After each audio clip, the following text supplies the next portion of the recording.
Hello, America, and welcome back to another episode of To Hear Me Tell It, the life and times of Jerry Daniels. When you've had your daily dose of today's craziness, dealing with all them Karens out there, ride shotgun with old JD as he goes back and recounts the life and times of growing up in the South during the 60s and 70s. I believe we were called baby boomers. Stories that you will say, yep, I done that, but I ain't gonna tell my kids. And I ain't never told my spouse. But whatever the truth be, it will be this, to hear me tell it. Well, good morning, folks, and welcome to another episode of To Hear Me Tell It. Today is the 17th of March. Yes, I'm not doing them every week anymore. And it's for many reasons. One is because of topics. But two is it's not good for my mental health. My spiritual health, my mental health, whatever. But I think I get myself too worked up anyway. Because what I want to do is just get in here and rant and rave about politics. That's healthy. It's healthy. All right. So anyway, so it's the 17th. What's going on here? There's a lot going on here in the great city of Jasper, Georgia. It's cold as blazing Jimmy's. No, it's hot as blazing Jimmy's. It's cold enough to freeze the brass monkey, the balls off a brass monkey. Y'all know what that means? It's cold enough to freeze the balls off a brass monkey. So maybe we'll talk about that later. I am remit. Well, let me start with saying this. Thank you to the folks who watch. I ask that you continue to please do so. Like, share, subscribe, whatever. But I appreciate y'all. And y'all know who you are. I'm going to get in trouble. I'll start naming folks, but I appreciate you very much. I've been really busy here at the house, and I'm going to talk about that, but I need to back up. I said I was going to say something last episode that I didn't say because 2 episodes ago, I said I did something for the first time in my entire life. And I know for a fact Stuart O'Hearn's done it, but I did something I've never done before, and I did it. And I liked it. I liked it. Some people goes, oh no, he's going to say something personal.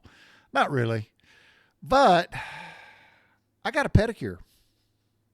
I confessed. I got a pedicure. I went with my wife and I treated, but I went with my wife and she picked the place. And we went and now I didn't get all the stuff she did. I got just the basic. But it was cool. It was cool. I don't mind folks touching my feet. Now, my wife, on the other hand, sits there and has to, she jumps every so often and then makes tickle sounds and all that shit.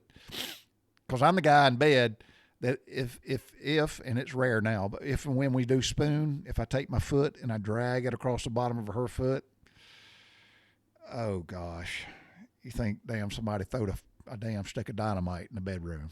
So anyway, is anybody else's wife like that? Or you like that? I don't know. Anyway, it doesn't bother me.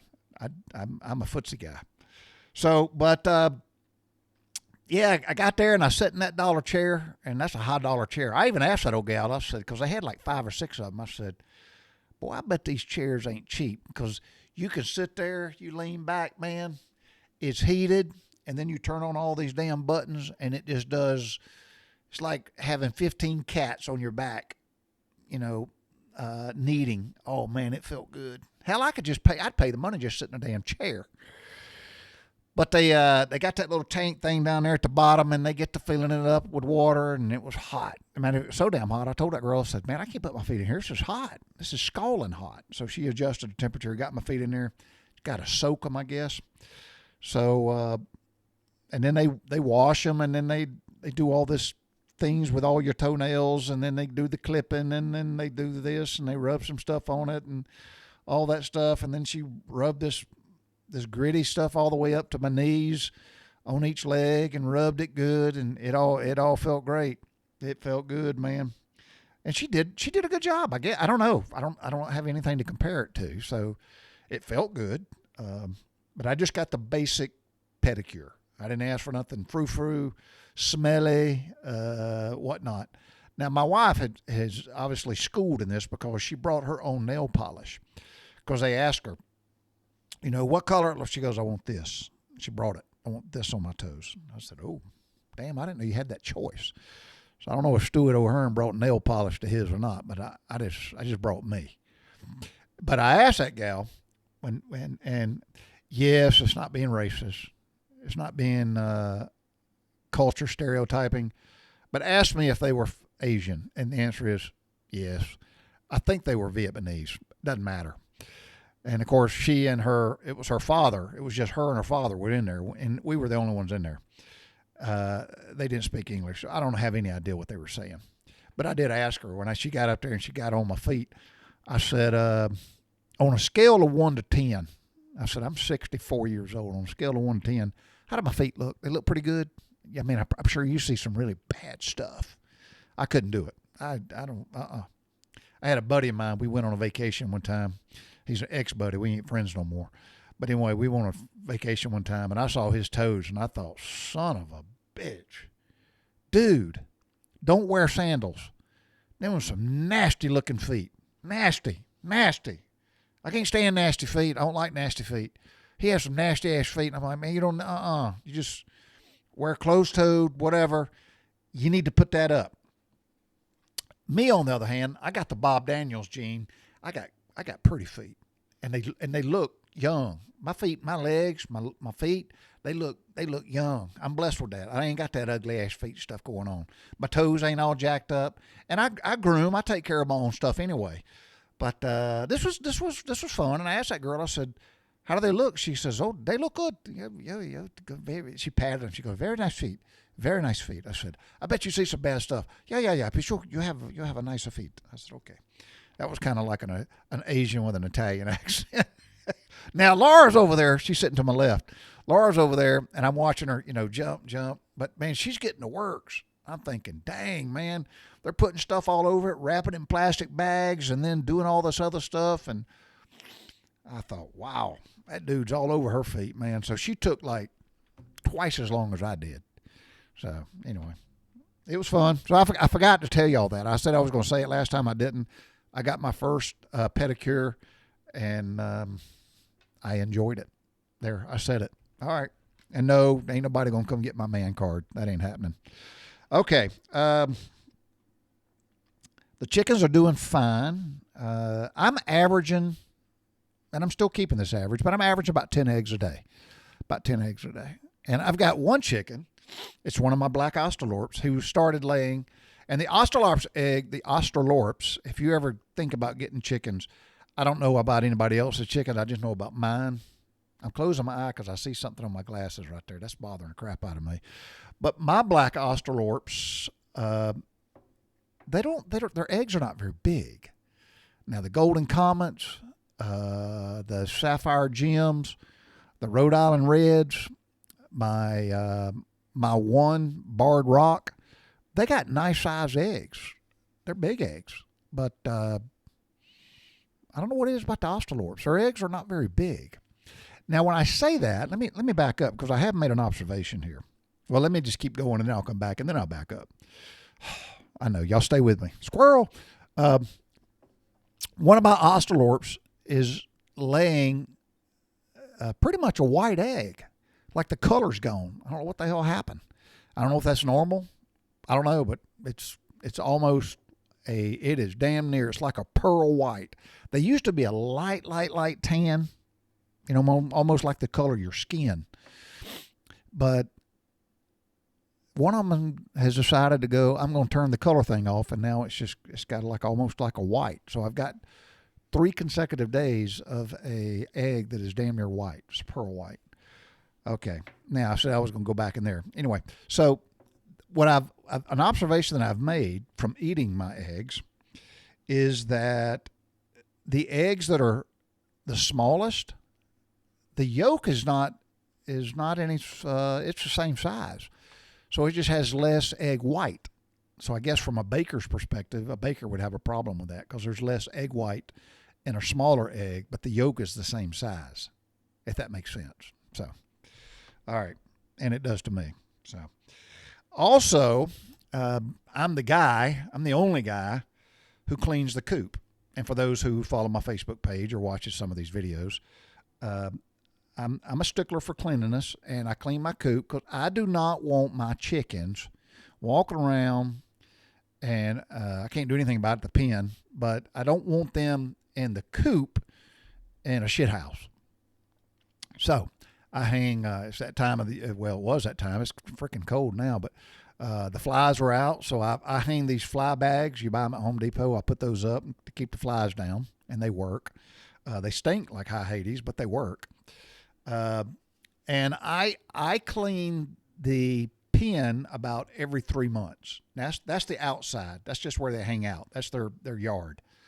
And I give them a lot of outdoor time too. But and there's a bunch of heavy cut pine shavings in there, and then they have a sandbox in there that's got special sand in it. But I keep that orderly and whatnot. And I cleaned it probably. I did my I call it the pre-spring cleaning of that area. I mean, I get in there, and I did a video of it. It was on Facebook, but I get in there with a pitchfork and shovels, and I clean everything out of there. I load it up into a big barrel. Had to make like 4 or 5 trips. Go put it in a big compost pile. Come back, and then I spray. I mean, not spray, but I put down probably about 10 pounds of a special lime that will be underneath all the pan shavings that I put on there. So I put lime down heavy, and it's a special lime for chickens. What does that do? It prevents a lot of things: mites, bugs, insects, critters, a lot of and whatnot. Don't bother chickens at all. It does make it a little dusty. That's the part I don't like. It does make it a little dusty. But anyway, so I put all that down. Then I put all the pine shaving down. So I did that a couple of weeks ago. And then anyway, so I clean my coop like every other day. Sometimes I'll do it every day, but because I don't want them in there. So, and I've got several plants of rosemary, and then I break off a bunch of rosemary and I hang it inside the coop. It makes it smell better, and it keeps the insects away. So I don't have flies in the coop at all because I hang rosemary and just let it hang. And then maybe about a week later, I'll take it all down and hang more because I got plenty of it. All right. So the chickens are doing fine. They're laying like crazy. And they turned 1 year old. I may have mentioned this before. No, I didn't, because I didn't do one last week. But I had 8 of my 12 chickens turn 1 year old on March the 10th. And then in 5 weeks later, the other four chickens will turn 1 year old. So anyway, and I still have this one Rhode Island Red, and she's the Rainbows and Unicorn Girl, shares her name. And when I let her out, she doesn't kind of cling to the flock for security or whatever, because she's the smallest of, they're pretty big, but she's the smallest, and she's got a complex, and they pick on her. So she just says, well, F y'all, I'll go off somewhere else. So every time I let them out and they spend outside for hours or whatever, I round them up and put them back in the pen. And it's easy. I can get 11 just like that. But I got to go find her ass. And I look everywhere, because she's going to be somewhere off way off by herself, clueless as to what her surroundings are. But I go find her, and my fear is that some fox or cat's going to get her, or a hawk. But anyway, all right. So that's the deal with the chickens. I am really going to try to keep this as short as possible. 2 reasons. One is to respect you. That's the main reason. But the second one is I'm busy. And let me tell you what I'm busy doing. Now, I want y'all to write this down, make a mental note, share it with a friend, and whatnot. Y'all know I own and operate a business called Eptera Drone Imaging, professional aerial videographer, and image whatnot. So whether it's real estate or marketing, we can do it. And I do all the editing. I'm the editor as well as the primary pilot and the photographer, videographer. But we do all that at Eptera Drone Imaging, and we enjoy it. And it's a lot of fun, but it's really challenging, especially the editing part. I mean, you can go out and shoot, I don't know, you can spend an hour on site, but to get the right editing and get all the timing right and get the music right and get all the tempo to change with the pictures and what's changing in what you see. And you got to tell a story with a video. So you got to put it all together. You can spend hours. So an hour on site, you may spend 8 hours behind sitting right here doing the editing part. So it's a challenge. But I love teaching and being an instructor. I like that. So I have been working since last year. I started that last year, developing a course for those who wish to pursue obtaining their FFA rating, which is a certifications, aka license, to fly drones commercially. Yes. Yes. Or to fly a drone weighing greater than 0.55 pounds. Okay. So, no, I'm sorry. To fly it commercially, you got to register a drone if it weighs more than 0.55 pounds. So anybody that you know or anybody that's thinking about it, go ahead and contact me because I'm almost done. I'm done writing the course material. Of course, I started with an outline, got the curriculum outline, and the rule of doing training is you always ask yourself when you write the curriculum, upon successful completion of this course, the student will be able to, and then you write those down.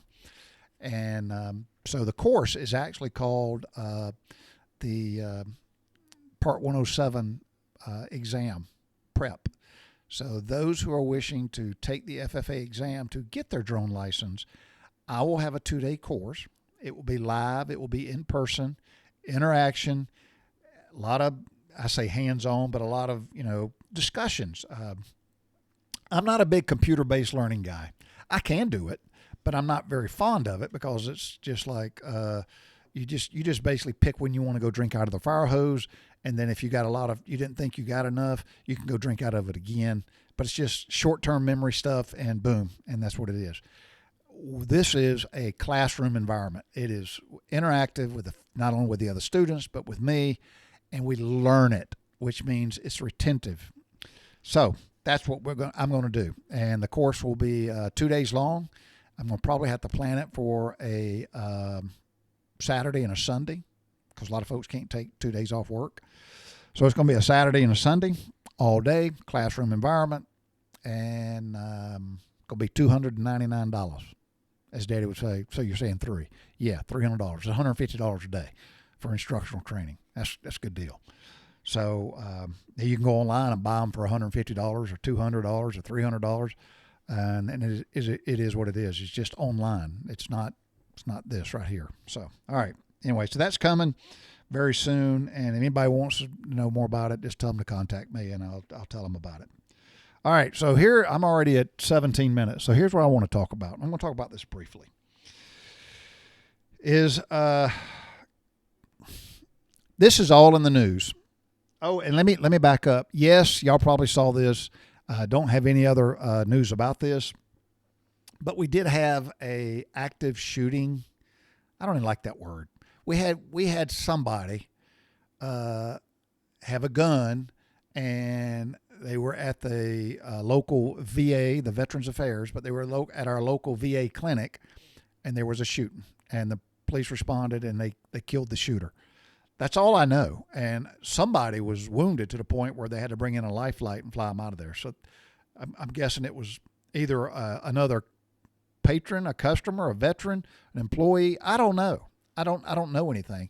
And they're being really hush about it because here it is this morning, and it's been almost 24 hours since the shooting, and nobody has released the name of the shooter, who is now deceased, or who got shot. And I don't understand that, but nobody's telling anybody anything.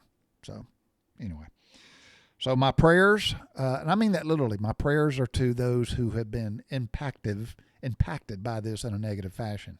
Even to the law enforcement has to pull the trigger on his firearm and discharge it, and he ends up killing somebody.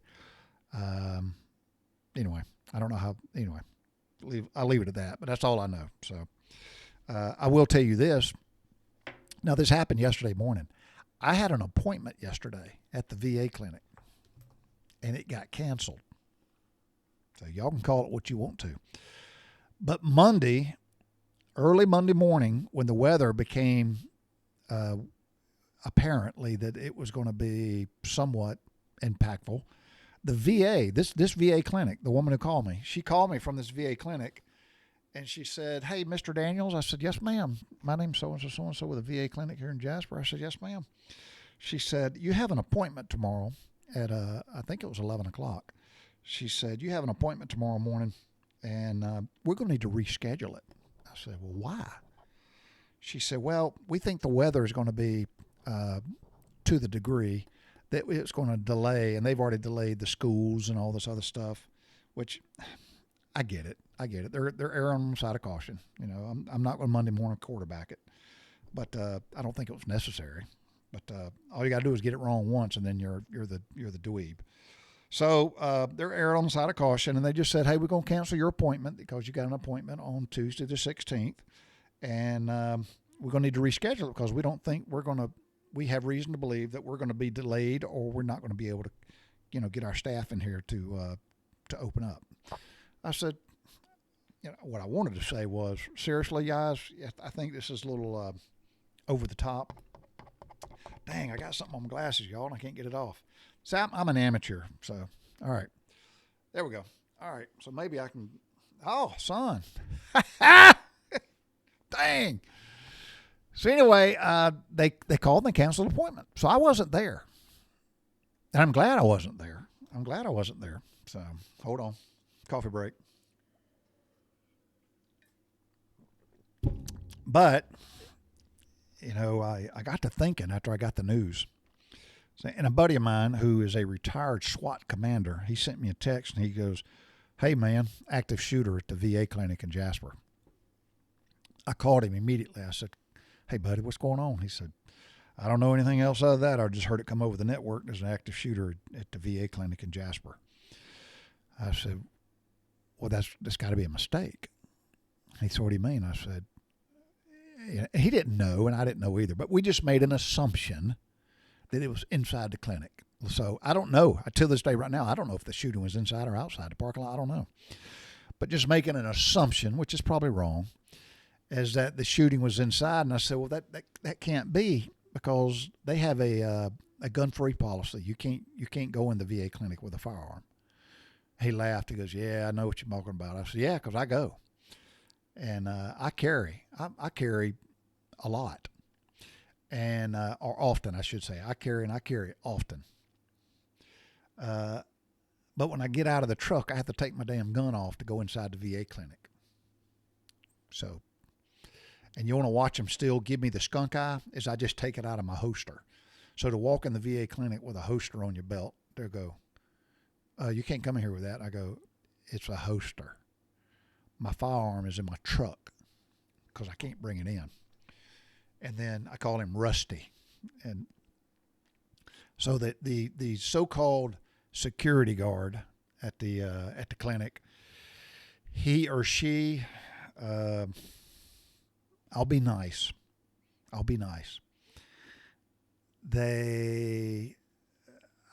just don't know what else they could be doing. But they got the uniform on. It don't fit right. It's a little tight, if you know what I mean. And I don't think they're armed. I could be wrong, but I don't think they're armed. But anyway, Rusty stopped me one time going in because he saw the clip on the outside of my right-hand pocket where my knife clips on. He said, you can't come in here with a weapon. I patted my sides. I go, I don't have a weapon. He goes, that's a knife right there. I said, yeah, it is. A little 3-inch blade knife. Can't bring that in here. I said, okay. I said, what would you have me do? He just stared at me. He goes, you going to be trouble? I said, no, man, I ain't being no trouble. I'm like, what do you want me to do? Just give it to you? Go back. He goes, you can go back there and put it in your truck. He said, car. You can go out there and put it back in your car. I said, all right. I did it. And one time, y'all, I went to the VA clinic, or the VA hospital. I may have told this story. I went to the VA hospital in Atlanta, Georgia, and you got to go through a metal detector there. They took my damn nail clippers. Took them. And they gave me a choice. I said, well, you can go put them back in your car. And I'm like, I got an appointment. It takes forever to find a parking spot here. And then when you do find a parking spot, you got to walk a month of Sundays to get to the damn hospital. And it poured down raining, mind you. And this old boy, I'm not going to be racist. This old boy wants me to walk back to put my nail clippers in my truck. I said, well, that ain't happening. He said, well, I said, why don't you just hold them for me? I'll get them. We can't do that here. Okay. Oh, here, you can just have them. I just gave them to him. Here, you can have them. I don't give a shit. And I watched him. Threw them in the trash. I thought, ain't that a damn howdy-do? So, all right, I'm already at 25 minutes. I ain't even got to my topic yet. All right, so yeah, we had an active shooter. I don't know anything other than about it. The shooter's dead and somebody got wounded, and that's it. And they're being tight-lipped. So, okay, I'm gonna talk about this briefly, and I'm not going to get into a rant and a rave because it's just anyway. I talked about my chill effect here. You know, I'm a taxpayer. Y'all have heard me say this before. I have been paying income tax since I was 10 years old. You may say, that's impossible. Well, obviously, you didn't grow up in Butler, Georgia. You didn't work for Bob Miller or Daniels. I've been paying income taxes since I was 10 years old. I've been working since I was that age. And if you grew up in the Bob Daniels household, your ass worked, period. You got out of school, you worked. And sometimes Bob Daniels would come to the school and get you out of class to go to work. Simple as that. So, and I can do the math and see how much, and get pretty close, how much taxes has been taken out of my income since I've been 10 years old. It's a lot. And in this news, when I say this news, the most recent news is, and thank goodness for that little young feller named Nick Shirley. Him and his daddy, I think it is, and somebody else. He's got a team now, and he's not by himself, but there's other folks. But they are exposing the depth, scope, the magnitude of the fraud that is going on in this country. And I have no doubt. I'm not making any accusations. I'm just telling you what I don't doubt. I have no doubt that there is a significant number of elected politicians, whether it be federal, state, or local, that are in cahoots with this. So the taxpayers, that would be us, we pay taxes. And now what I'm hearing, I've got it wrote down right here. What I'm hearing, and this right here seems to be eccentric. I don't have Georgia on this list, but I'm going to find out. I'm going to tell you what I'm doing to find out too. But if you take California, Minnesota, Michigan, New York, Ohio, Wisconsin, you add all them up, and you look at the fraud. Now, we're talking Medicaid fraud. We're talking about fraud for hospice, autistic children, daycare centers, feeding somebody's youngins that their mom and daddy ain't got no money, whatever you want to call it. It is estimated. Y'all hold on now, because I want you to listen to this number. If you take all those states combined, and here's the bad part, it's just not the state money. That's our money. Federal tax dollars gets caught up and funneled into this. Man, I'm getting ticked off. I want my damn money back. I'm going to start with where I'm going to finish. I want my damn money back. Why? Because I have been robbed. And the people that are supposed to be watching the store, y'all are either part of it or you're just grossly incompetent and you're asleep. One or the other. Just like all the folks that are exposing this. You're either one or the other. You're either in with them or you're just like Tim Walz. He's either in with them or his attorney general or Ilhan Omar. I think all of them are in on it. Gavin Newsom, you too, buddy. Yep. Y'all, we're talking in excess, and I'm probably going to be low on this. As a matter of fact, I know I'm low on this. We are talking about in excess of over $79 billion. And I'm low. I'm being conservative. You can build an aircraft carrier for $13 billion. Now, once you get it all done and said, it costs about $25 billion. But the website says you can build an aircraft carrier for $13 billion. I want my money back. And here it is this time of the year. My CPA's office called me. I got an appointment. It's next week.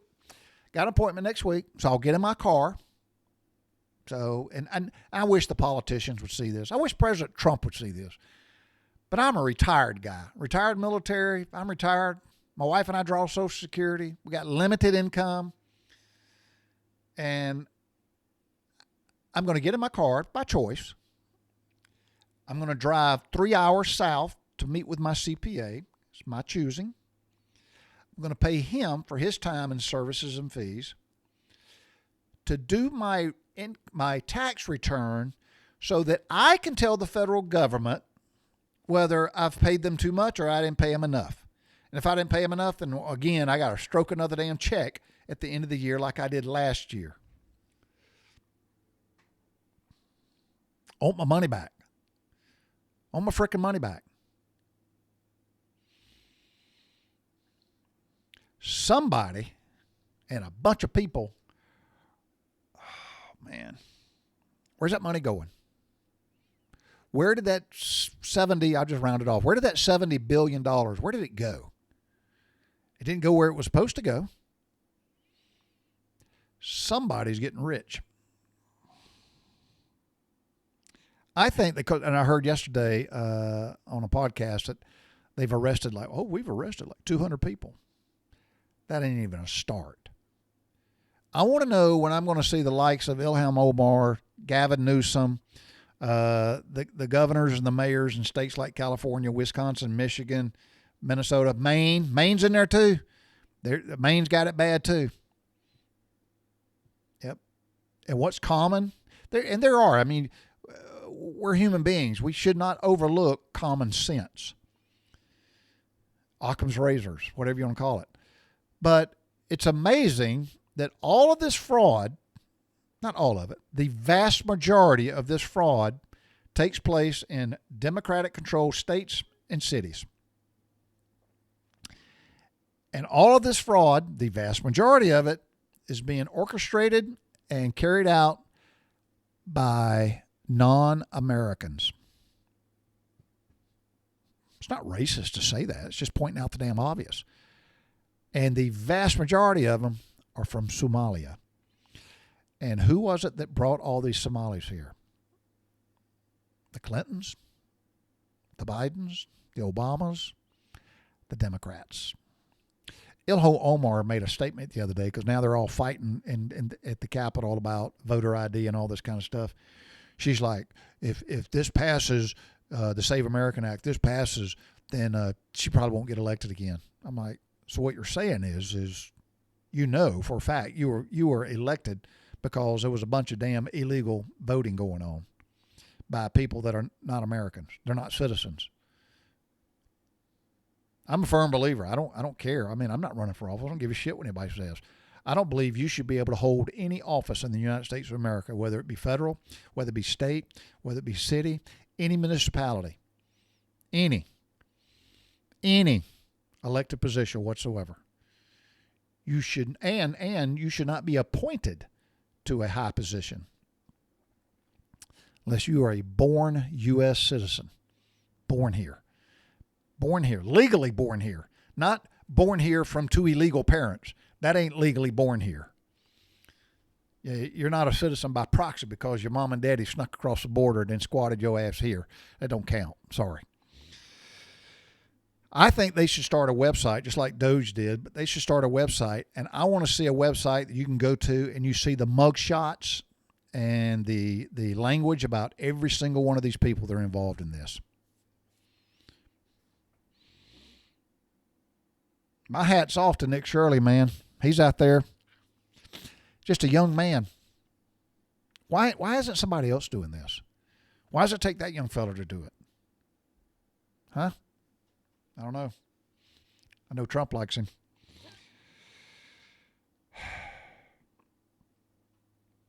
$70+ billion. That's with a B, y'all. $70+ billion.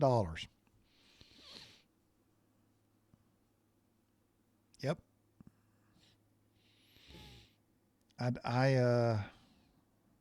I mean, I'm beyond disappointed.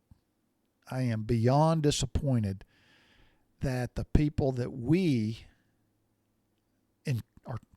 we trust them to manage this thing. You know, my daddy says, if you run a business and you ain't making no money, somebody's stealing. Period. If you're running a business and you ain't making no money, somebody's stealing. So the government, who takes our money, we don't do it freely. They take our money. And we have to pay people to calculate how much money they should or should not take. But the people that we trust to take our money and to spend it wisely are criminals. I will say 85% of them are criminals. I should not have a single penny of my tax dollars go overseas. Period. To support some, teaching Sesame Street to Ugandas or some shit. Anyway, all right. Where's Earl Pitts when you need him? Pitts off. All right. That's all I got, y'all. Sorry. I did a little rant there. Hey, I want to do a shout out to my good buddy, Bob Gherkin up in Massachusetts, Mike Snyder down in Florida, Christy Dunn Barrow in Butler, Georgia, Mike Posey out there in Potterville, and my buddy Joe Stidka. He's here local. I say local, just south of here. And there's a number of other people that listen. Now I checked you can check your stats and whatnot. There is a number of people, and I'm thinking, boy, I hope this is not a bad thing. There's a number of people listening to this podcast and in the YouTube channel. They're overseas. There's quite a few people that listen to this, and they're not in America. So I don't know what. Good for them. Somebody in Washington State, somebody in California, Massachusetts, Maine, Virginia. So who knows? All right, guys, that's all I got. I hope more information comes out about Ilhan Omar. I hope her and that other woman from Michigan, I hope they crash and burn. I do. Those people are pathetic. They're pathetic. They hate this country with a passion. But yeah, they come here and they badmouth it. Imagine inviting somebody to your house. You allow them to come to your house, and they put the feet on the coffee table, and they bitch about the color of your carpet or the taste of your food or the temperature you keep your damn AC on, and you're letting them stay in your house. They need to go. That's all I can say. They need to go. They're absolutely useless. So they're a poison to any society. So that's the reason they don't live where they came from, because they're poison. And they get out of that and they bring their poison with them. So, all right, folks. God bless this great nation. Again, I pray for the folks that were impacted at the VA clinic shooting. I do hope that God's presence be in their ability to cope and deal with whatever's coming their way or came their way. I don't know. But that's it. God bless y'all. Mike Coker, Star Valley, man. Wait. No. Yeah, you be heading back soon. You be heading back. The winter's over with. And my buddy Mike Coker will be taking that big old Class A RV, and he'll be heading back to Star Valley, Wyoming, and he'll be back to playing golf and smoking cigars and drinking fine whiskey on a regular basis. Y'all be safe, buddy. Bicycle.